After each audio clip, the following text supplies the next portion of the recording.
Welcome back, folks, to Legends of the Ladders. That's right, I decided to brand it differently. Same 1v1 all the time, or like, oh, we're going to pub game, what we do? No, Legends of the Ladders, I think is what we'll refer to this from now on.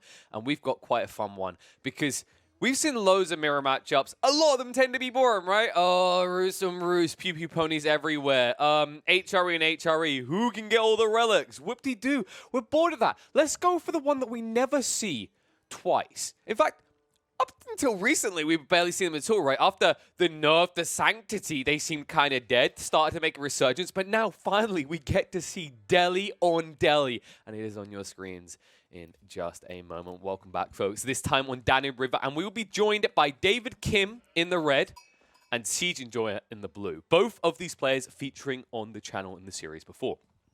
David Kim, definitely featuring more. Very talented player.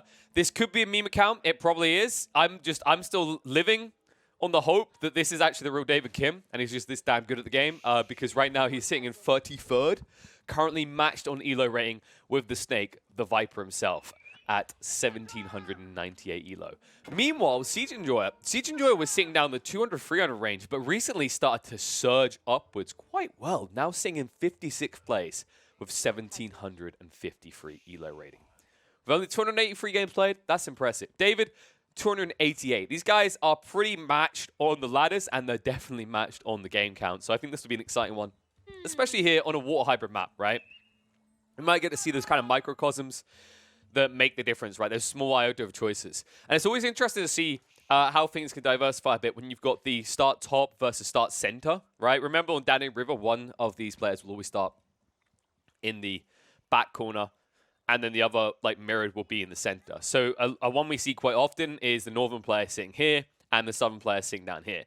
And the effect that has is it gives you a little bit more of a directed control over the river, but it does also mean that you don't necessarily have an easily defensible fallback location. So there's ups and downs to both sides, right? Like, this is more exposed. If you lose control of the center as the northern player in this situation because you're the centralized player, if you lose control of the central island, you're going to be flanked on both sides, right? You're exposed. Meanwhile, if you're the southern player, if you're Siege Enjoyer, you have got a limitation in terms of resources in the corner, but it's a more defendable location on land simply because if they try to assault past it, they take control of the central island, it's still going to funnel from one direction. You don't have to worry about someone jumping you from right side and left side in your base. So we'll see if that actually comes into play. I don't expect direct base assaults to be a big part of this game. I actually expect this to likely come down to sacred sites. It's definitely a way that Deli likes to play. Remember that the meta really revolves hard around going into Compounder Defender at the moment, so you're looking to secure sacred sites and then basically wall up around the location to hold your opponent at bay. Because remember, with Compounder Defender, you can allow your soldiers out in the field to build up stone walls. Whereas normally, they'd only be able to build palisade walls. And that's another thing I'm interested to see, is who will feel pressured into palisading up. Because one cool thing you can do as the Deli on river maps, and it usually happens towards feudal timings, because remember, Deli's power is in Dark Age, is that you move a spearman out and you just palisade across. You just go, what direction? Oh, well, diagonally in this situation. Across. So instead of going along the river to try and block the crossing for land units, you block the crossing for Navy units. And remember that those palisades have 50 missile resistance, so every shot coming out of them is just 1 damage instance.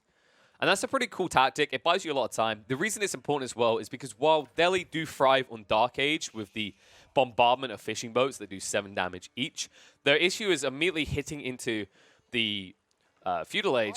They, 1, tend to arrive there a bit later than a lot of other civs, and 2, I don't rate DAOs that highly. DAOs are just crappier versions of Light Junks is the way I view it. Remember, Light Junks, they have very comparative stats, they're more aggressive, slightly less health, but they cost a decent amount less wood. They cost 120 wood instead of the 180 that DAOs cost.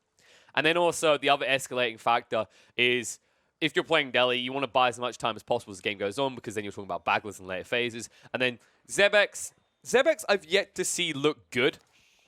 They're not as good as Baochuans. I think they are better than Carracks, but I don't think we're looking at that phase of the game. I don't necessarily think this is going to go to the waterfront too much. You could argue that because both of them have crappy baglers, like, they even out in that regard. And I guess baglers, if they don't have to worry about, like, water engagements, as a hybrid unit for land engagements, they are kind of cool with the increased DPS, right, for different targets, because they don't just rely on ballistas. Remember, the way their damage is split, they do about 50 damage from the ballistas, and then they have a bunch of arrows being shot out from aboard the ship.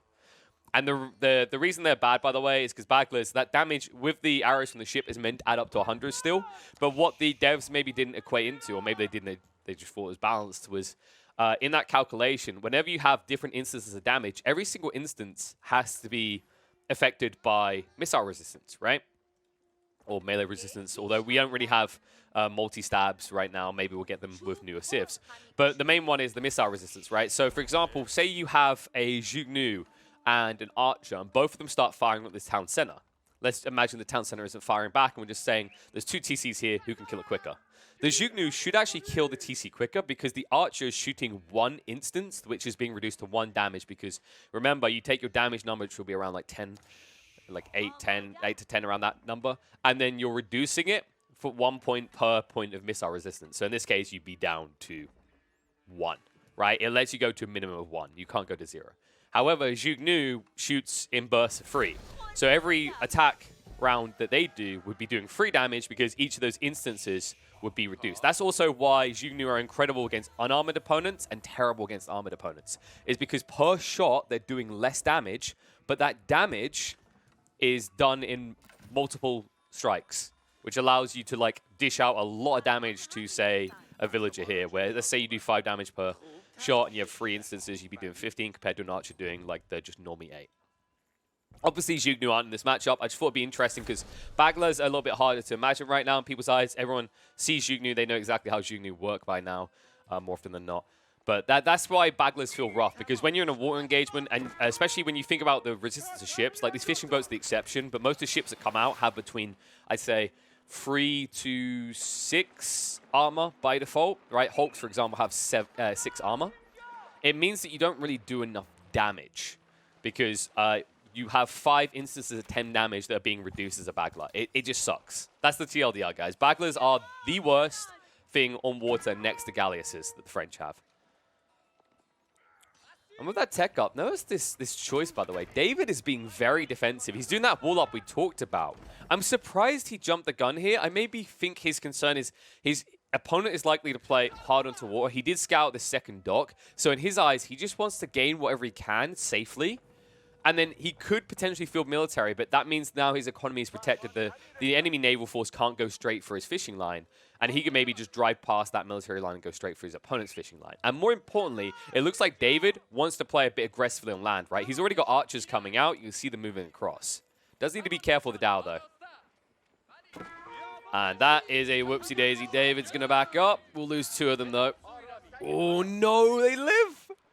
And you can't kill them either. Remember, these archers have 5 tower range. These Dows, 3.75, and the fishing boats are at 4. So not going to be able to reach them. And here you go. This is the burst attacks I was talking about. So you've been walled off in this area. You actually walled off your opponent as well. Interesting. It's kind of weird the way that David was so paranoid, but Siege and Joy is equally paranoid in this situation. You can create gates, and then your ships can go through these, by the way. So we'll see if he actually eventually does that. He still has a guy here. He should just break. Oh, wow. No, he brought out a villager. Wow. Okay, so Siege and Joy didn't bother to go for an early racks or anything. He chose to just send 1 villager out. So he's full in on the water right now. But here you go. As he moves in, what we're talking about with these bursts, right?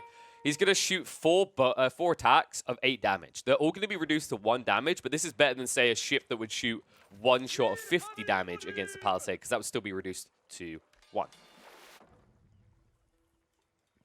And now the sadness sets in for him. He's like, God damn it. I thought I was being big brain here. Can't get through. So let's think victory conditions, because like the way these 2 are playing is slightly different, right? There's some pressure available to David on land. There is none right now for Siege. And look at this from David. David, he actually min-maxes his economy. He's already ready to tech up. This is actually a phenomenal timing for a Delhi player. This is really well played. And it's because he didn't waste any money on Dows. Meanwhile, his opponent built 2 of these, and he built a second dock. This all slowed him down. Yes, there was a second dock from David, but it was simply so he could actually sustain his fishing economy. He wasn't concerned with military on the water, right? And that has given him this edge, and that's allowed him to now build up. This time in the House of Learning, though. Wow. Okay, that I did not expect. it's almost always Compound of the Defender right now. Compound of the Defender is just so fantastic of a landmark to pivot an advantage off of. I think it's actually the biggest power spike for Delhi immediately after hitting Castle. Meanwhile, this choice being made by David, it almost feels like it's a precautious choice. He's worried his opponent might do the same, and he doesn't want to be stuck in a slog 15 minutes down the line, where his opponent has honed blades and he doesn't. I think that's why David's making the choice.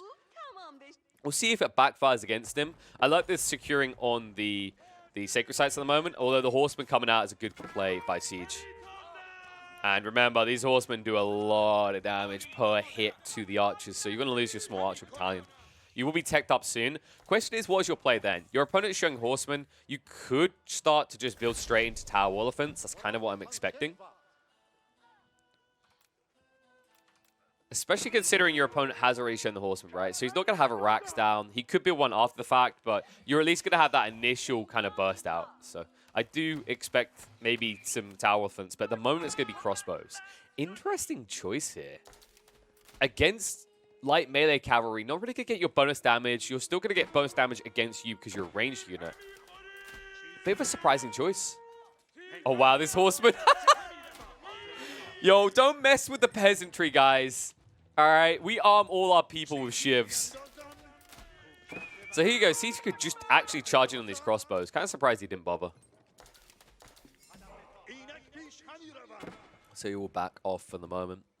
But he needs to find some sort of pressure. He's so delayed on his tech up. He's now beginning it. But keep in mind, he scouted out the House of Learning. So he got this info, and the importance behind that is that he now understands that his opponent is going to be slow. And he's actually choosing to match it. Wow. I thought he'd maybe play towards the Sacred Sites with Compound of the Defender. I do think Siege is missing an opportunity here.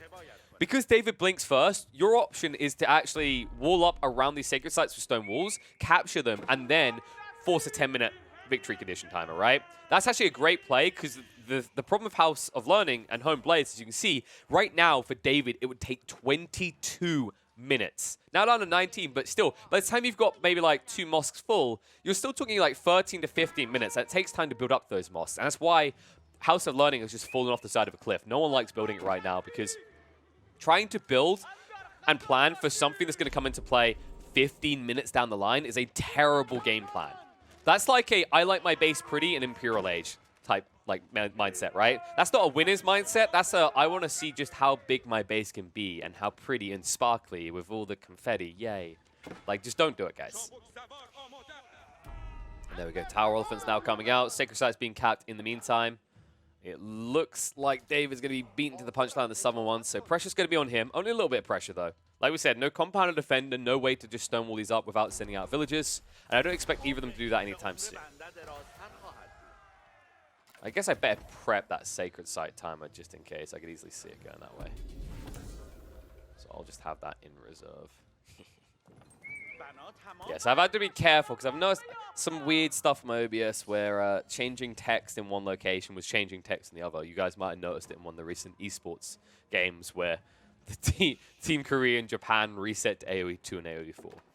So apologies for that, me from the future about the past. But let's focus on this one, because I think something interesting is coming up.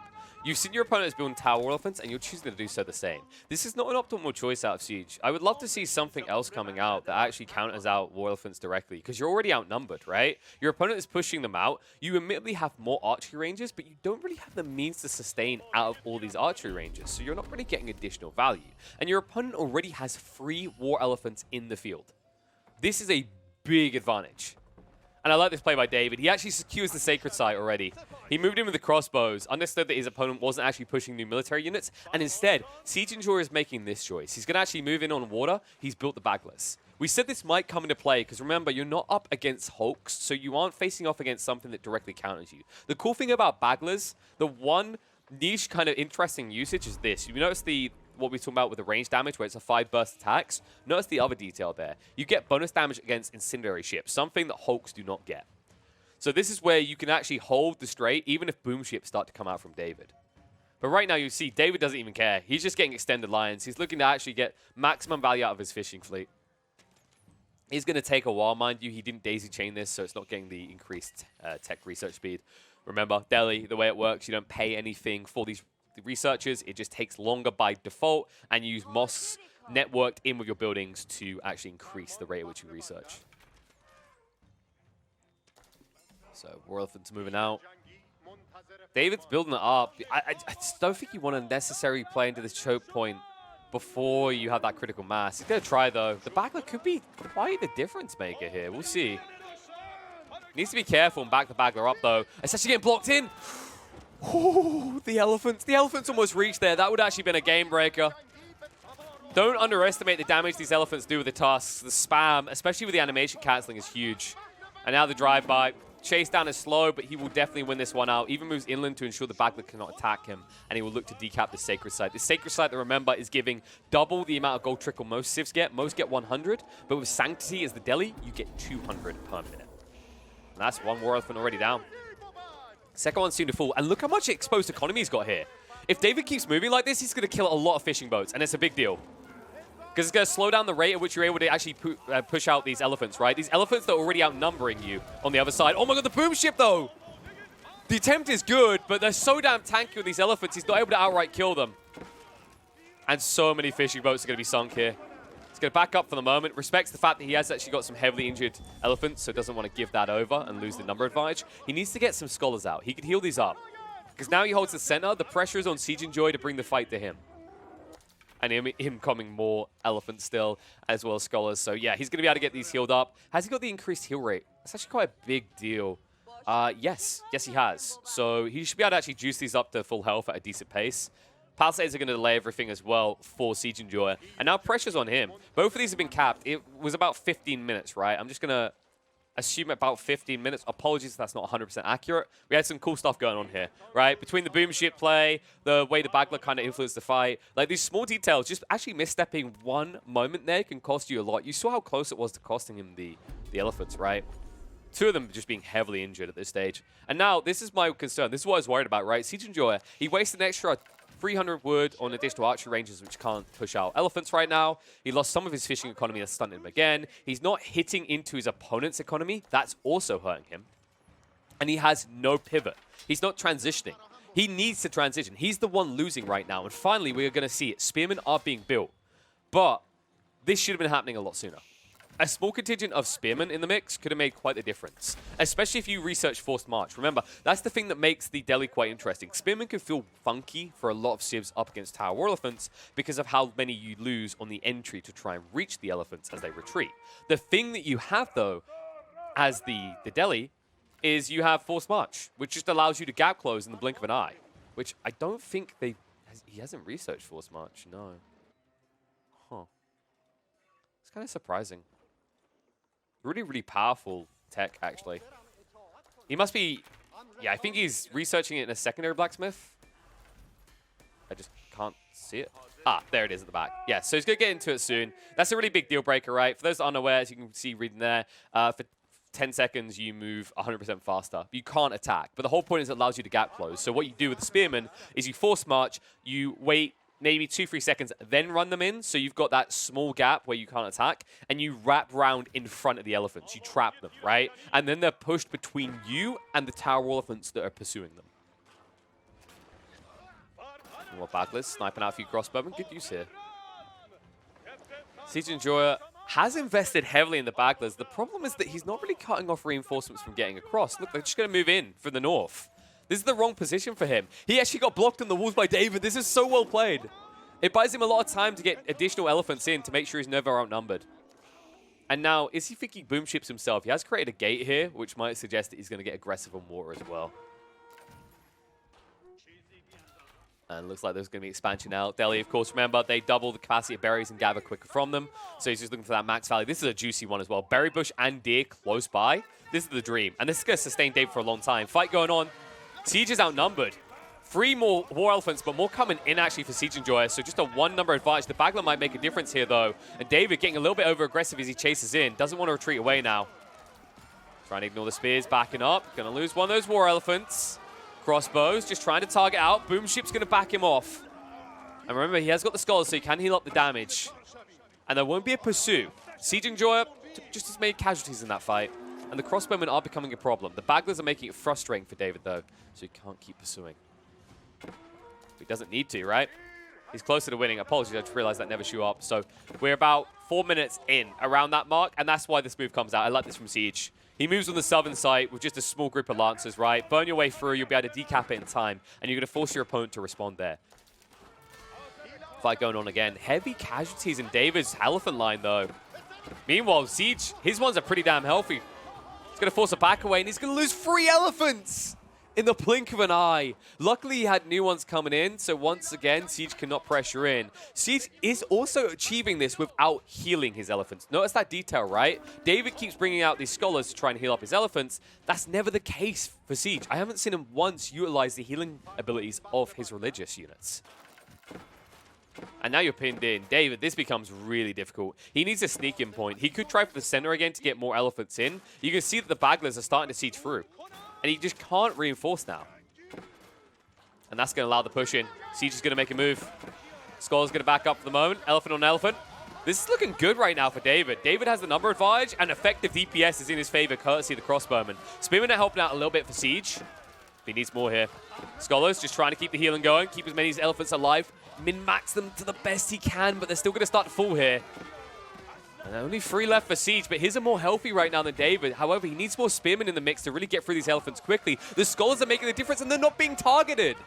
So they're keeping this elephant up. He's tanking the damage out from the Spearmen while they prioritize the elephants. But it looks like David is still going to lose out despite this effort. The Spearmen really did make the difference. The Vet Spearmen doing 33 damage per stab. More than you can heal these Scholars. And the crossbows are soon to fall as well. So really well played by Siege. I like the way that he actually knitted in both archers and the Spearmen. Remember, he already had the infrastructure for archers because he had the infrastructure in place that he needed for the Tower Elephants, right? And now with that, he should be able to move in, decap the site, which he's doing right now, but he's already got control of the crossings, right? So David is going to start to feel some heavy pressure. Look how many elephants are sitting in his base. He could never reinforce with these. They were stuck because the crossings were all guarded. Little did he know about this central one that we talked about, but that's God vision for you, right? We see this. This is something that David hasn't seen in a while. He didn't have walls there any longer. He didn't have troops running through. He didn't want to risk losing more troops to the Baglers, so he just assumed that his opponent had blocked him off of that crossing completely. And now losing the docks. He's going to lose the fishing fleet. David's in a lot of trouble now. He lost the win condition, right? With the decap on the sacred site, and the fact that he's now being outscaled because he's about to lose his fishing economy. His opponent has full control of the central island. And that's going to allow him to expand here later on as well, right? And you have no way of matching this really on the water now. It's a problem. Boom ships trying to come out quick enough. They might be able to. Remember these Baglers, we said that damage more gets negated here. They're actually doing no damage, right? It's 50 damage with 50 resistance. So they're hitting for 1 with their ballista shots. It's what they're terrible at. It's like we said, they're good against boom ships. That's about it, though. Speaking of boom ships, one is coming out in a few seconds. Might be able to get rid of the remaining Baglers. They are backing up, though. That small arrow fire might actually kill them off. Chasing in and stops. And look at this David, he stuck by. They weren't looking, he got in. He has more elephants again. However, the Spearmen are a problem. He needs to get through them first. And then he can just target out the war elephants. Don't look to do so. Heal's coming out. He'll snipe out the skull as best he can. And the Baglers cannot get involved anymore. Boom ships could start to come out. It's going to be a whiff. In the meantime, the elephant that did sneak across will finish off the final dock of David. David is locked off the water now, so he has to make this army count this on the island. The problem is he can no longer reinforce. The Baglers are back in position, and he still hasn't dealt with the initial group of war elephants stationed here by Siege Enjoyer. This is the rough part. You're not animation canceling. You're missing out on so much effective damage here. In fact, both of them are not animation canceling. Remember, guys, if you start a step, you can actually skip the cooldown on the strikes of the tusks, so you can actually fire off more regularly. And it looks like it really is just going to be going the way of Siege Enjoyer here. He actually got the buffs, something that I don't think David really prioritized. No, this is the difference. Look, so you've got the extra melee resistance and you've got the extra damage there for Siege Enjoyer. And then this is the difference maker, is the fact that one of them has only a single blacksmith. Look on the other side. Look how many there are here. It's 3 blacksmiths coming out from Siege. This is what has enabled him, and it's made such a difference, right? With his archers, with his spearmen, with the Tower Elephants, even with the Baglers. It's all added up, and it's given him the edge time and time again. David really missing a crucial trick here means that it's going to be very hard now for him to win this game. And Home Blades is a million miles away. Not that it'll make a difference with this composition. He hasn't got a transition either. That's what has me worried, right? He's switching to man-at-arms now. But what does that do? Really nothing. And now you're going to see Siege and Joy move in. No animation shenanigans coming out. Oh, there we go. He's going to start doing it. This is what you can do, guys. Do this, and you will get 3 buildings very quick. And he gets through it just in time. Oh, he doesn't even get the War Elephant out. David, this game is looking done. Only 3 War Elephants left. However, your opponent already has 4, has Spearmen to support. And he's moving in onto the new buildings now. Dome of Faith is a target. Sacred Site, still in control of David for the moment. This War Elephant, I don't know if it's going to last much longer. We'll be able to get through these horsemen, but it's barely limping around effectively anymore. Meanwhile, on your base, you're still being pressured. And you just don't have a counter. More War Elephants are going to be on the way. You can see them coming in groups of 2. It's like they're just joining in on Noah's Ark at this point. Would make sense considering that Siege has had full dominance on the naval side for quite a while now. And Siege, even ready for a tech up, he's going to kick it underway. And it is going to be... Wait, what's he doing? He's going, okay, Palace of the Sultan. Yeah, this is the one that makes the Tower Elephants. Makes them quicker with more scholars inside. And if you weren't being outscaled already, you're definitely going to be in just a few moments. I think David's done, though. Really nice attempt to try and control sacred sites and force pressure into an early victory. But I think the big mistake from David here is not going Compound the Defender. I think if he'd chosen Compound the Defender, it changes so much about this game. Like, really, what did you get out of House of Learning that made it worthwhile? I don't think there was anything there. I think it was more fear that dictated that to him. He was worried that his opponent might go for it, and it might drag out late enough that Hone Blades come into play, and then you have to worry about Lances and Man-at-Arms. But it didn't. And the lesson learned here, if you want to play for Sacred Sites, play for Compound of the Defender, or, well, all you're going to be doing is defending. Defending an impeding loss coming your way, and that's exactly the case here on Danube for David.